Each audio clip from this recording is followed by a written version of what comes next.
গ্রামের নাম বিটলুপুর। সুজলা সুফলা শস্য শ্যামলা গ্রামটির মানুষ খুব সুখেই দিন কাটাচ্ছিল। গ্রামের দক্ষিণ দিকটা একটু নিঝুম প্রকৃতির। দিনের বেলাতেও ওদিকটা যেতে সকলে ভয় পায়। একদিন বাচ্চারা খেলতে গিয়ে ওইদিকে শেওড়া গাছে একটি পেত্নী দেখতে পায়। বাচ্চারা এতটাই ভয় পায় যে তারা এখন আর ওদিকে যায়। তাদের মধ্যেই এক সাহসী ছেলে টিঙ্কু। সে অতি চালাক ও সাহসী, অনেকটা তার বাবার মতোই। একদিন সে পেত্নীকে জব্দ করবে বলে তার বন্ধুদের সাথে পরিকল্পনা করল, কিন্তু তার বন্ধুরা কেউই সাহস করে এগিয়ে এলো না। এক পর্যায়ে টিঙ্কু একাই গ্রামের দক্ষিণ দিকে রওনা হলো। সাথে নিল এক হাঁড়ি দই আর চুন। পেত্নী শেওড়া গাছের ডালে বসে গান গাইছে। ওরে পাল পাল না মানে টিঙ্কু জিয়া, হায় টিঙ্কু জিয়া। ঠিক তখনই দুষ্টু টিঙ্কু গাছের নিচ দিয়ে যাচ্ছে। হঠাৎ পেত্নী লাফ দিয়ে টিঙ্কুর সামনে এসে দাঁড়ায়। হি হি, এখন তোর ঘাড় মটকাবো ছোট্ট মানুষ।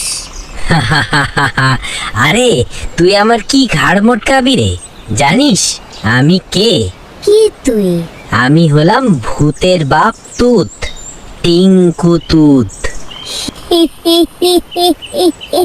তাই নাকি? তুই টুত? তোর কি আছে যে তুই আমাকে ভয় দেখাস?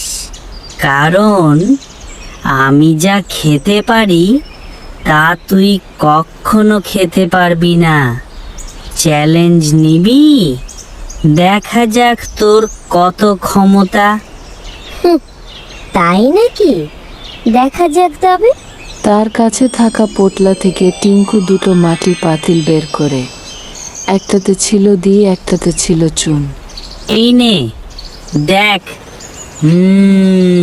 দারুণ দই। এবার তুই খা দেখি। এটা তো দইয়ের মতোই দেখায়। ঠিক আছে, আমিও খাচ্ছি। ওরে বাবা গো, ওরে মা গো, বাঁচাও গো, ওগো, এটা কি দিলি রে? আমার মুখ পড়ে গেল। কি রে, ভূতের বাপের সঙ্গে পারবি?